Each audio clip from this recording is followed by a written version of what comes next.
Clear है? आप लोगों को व्हाइट बोर्ड और वॉइस क्लियर है?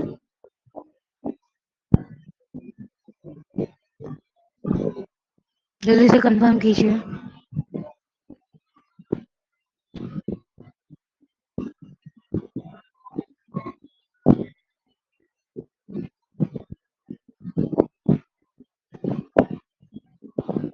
ठीक है, तो आज हम पढ़ेंगे प्रतिभाशाली बच्चे, प्रतिभाशाली और विशेष रूप से अक्षम बच्चे। तो पहले हम पढ़ेंगे प्रतिभाशाली बच्चे।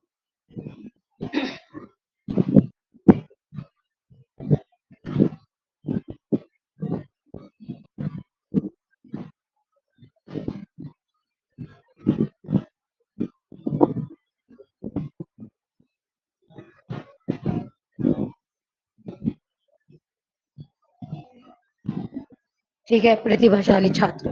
अब प्रतिभाशाली छात्र कौन होते हैं? आपको सी बात है, जो बच्चे ज्यादा पढ़ाई लिखाई में बहुत अच्छे होते हैं और बच्चों से जो एवरेज बच्चे होते हैं उनसे ज्यादा पढ़ने लिखने में क्या होते हैं, वो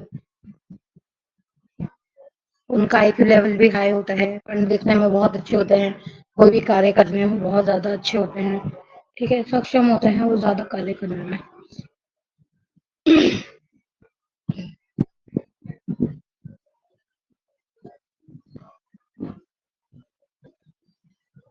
तो ऐसे बालक कौन कौन से होते हैं? ठीक है, उनके बारे में हम पढ़ेंगे।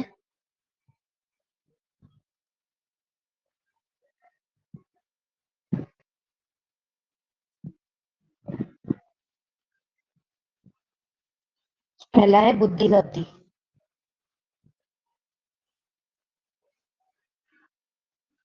बुद्धि लब्धि, ये वर्ड याद रखेगा, इसे कहते हैं आईक्यू। ठीक है, इंटेलिजेंट क्वेश्चन। अब इसके अंतर्गत क्या माना जाता है कि जो बच्चे प्रतिभाशाली होते हैं उनका क्या माना जाता है कि उनका जो आईक्यू लेवल है वो और बच्चों से ज्यादा है। आईक्यू लेवल क्या होता है इनका? इंटेलिजेंस। इंटेलिजेंस से देखी जाती है, ठीक है, दिमाग का जो कितना प्रतिशत जो हिस्सा है वो कार्य कर रहा है। जो बच्चे इंटेलिजेंट होते हैं वो एवरेज बच्चों के मुकाबले उनका दिमाग ज्यादा काम करता है। ठीक है, इसलिए वो ज्यादा एक्टिव भी होते हैं और ज्यादा मतलब इंटेलिजेंट भी होते हैं।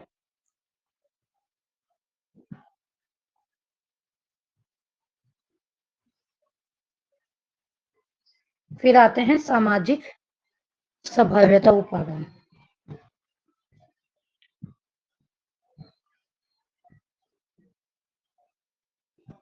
सामाजिक संभाव्यता, इसका क्या मतलब है कि जो बच्चे, मान लीजिए कोई भी एक बच्चा मतलब किसी फील्ड में बहुत ज्यादा अच्छा है, जैसे कि अभी आपने देखा होगा एक ये चेस में एक बच्चा क्या है जो ओलो मतलब अपनी उम्र से डबल उम्र के इंसान के साथ कंपटीशन कर आया है, वो यहीं का इंडिया का, जो उसका नाम याद नहीं आ रहा अभी, विवेक समथिंग नाम करके था उनका। ठीक है, वो क्या है, वो समाज में अपना एक छोटी सी उम्र में अपने लिए क्या कर रहे हैं, एक टारगेट सेट कर रहे हैं कि पेरेंट्स अपने बच्चों को कहे कि देखो बेटा, वो देखो क्या कर रहे हैं छोटी सी उम्र में। ठीक है, कोई छोटी छोटी उम्र में क्या कर रहे हैं, 8वीं 9वीं क्लास में 10वीं क्लास में है, पीएचडी होल्डर हो चुके हैं वो। ठीक है, क्योंकि उनके आईक्यू लेवल आइंस्टाइन को पार कर रहा है। ठीक है, तो बहरहाल कहने का मतलब ये है कि समाज में जो एक तरीके का अपना एक टारगेट सेट कर देते हैं, यानी कि नाम कर देते हैं छोटी सी उम्र में, यानी समाज में एक तरीके का योगदान देते हैं। ठीक है, तो उन्हें क्या करा जाता है, उनके एक आइडल के तौर पर माना जाता है। ठीक है, तो वो बच्चे भी प्रतिभाशाली में आते हैं।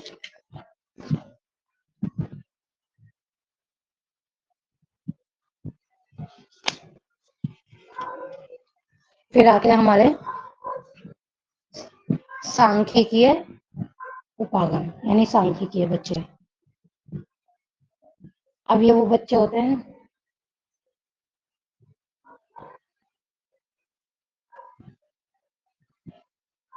अब ये वो बच्चे होते हैं जो मान लीजिए क्लास में क्या होते हैं, फर्स्ट सेकंड थर्ड आते हैं बच्चे, तो उनको क्या माना जाता है, प्रतिभाशाली माना जाता है।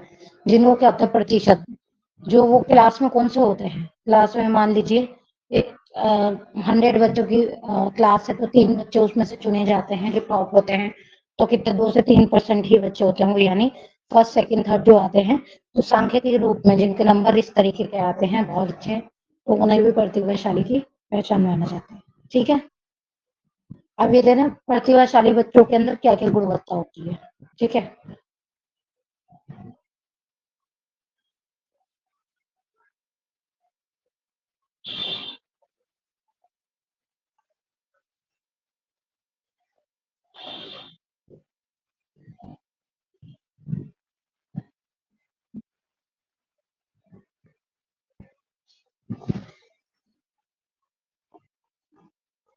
प्रतिभाशाली छात्रों की को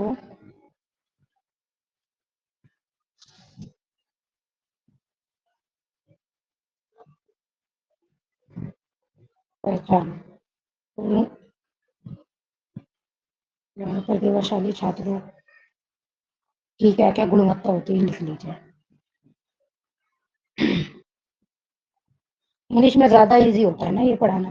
प्रतिभाशाली छात्रों की गुणवत्ता।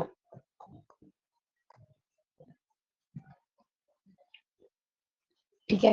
तो क्या क्या गुणवत्ता होता है, पहले होता है उनका शारीरिक। देखें, वो बच्चे शारीरिक रूप से बहुत ज्यादा एक्टिव होते हैं। ठीक है, स्वस्थ होते हैं। ठीक है। क्योंकि क्योंकि मतलब क्यों होते हैं, तभी तो वो अच्छा कार्य कर पा रहे हैं, क्योंकि वो स्वस्थ हैं। ठीक है, अच्छा खान पान खाते होंगे, बाहर के उल्टी सीधी चीजों से दूर रहते होंगे। ठीक है, तो क्या होता है शारीरिक रूप से वो स्वस्थ है, इसलिए उनका दिमाग और अच्छे बेहतर तरीके से काम करता है। मानसिक।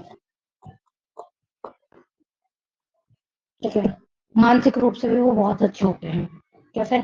प्रतिभाशाली बालक पठन, भाषा, गणितीय, विज्ञान, साहित्य, कला, यानी जिस भी जो भी चीज हम पढ़ते हैं, चाहे मैथ्स हो गया, चाहे आपकी लैंग्वेज होगी, चाहे आपका साइंस हो गया, चाहे आपका लिटरेचर हो गया, ठीक है, चाहे आपकी क्रिएटिविटी होगी, आर्ट हो गई, ठीक है, तो उनमें क्या करते हैं, एक तरीके का ना इंटरेस्ट उसमें प्रदर्शित करते हैं वो। ठीक है। तो और क्या करते हैं, और ये मान लो कोई डिबेट कंपटीशन है, तो मानसिक रूप से इतने स्ट्रांग होते हैं कि अपनी बात रख सकते हैं। ठीक है, तो वो डिबेट भी इजीली कर सकते हैं। तो वो क्या होता है, मानसिक रूप से बहुत स्ट्रांग होते हैं। और जो उनके जो वो होते हैं, क्या बोलते हैं, किसी भी सब्जेक्ट में वो क्या करते हैं, हमेशा अच्छा ही प्रदर्शन करते हैं। फिर आता है अभिरुचियां।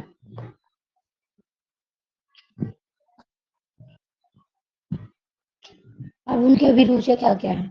ठीक है।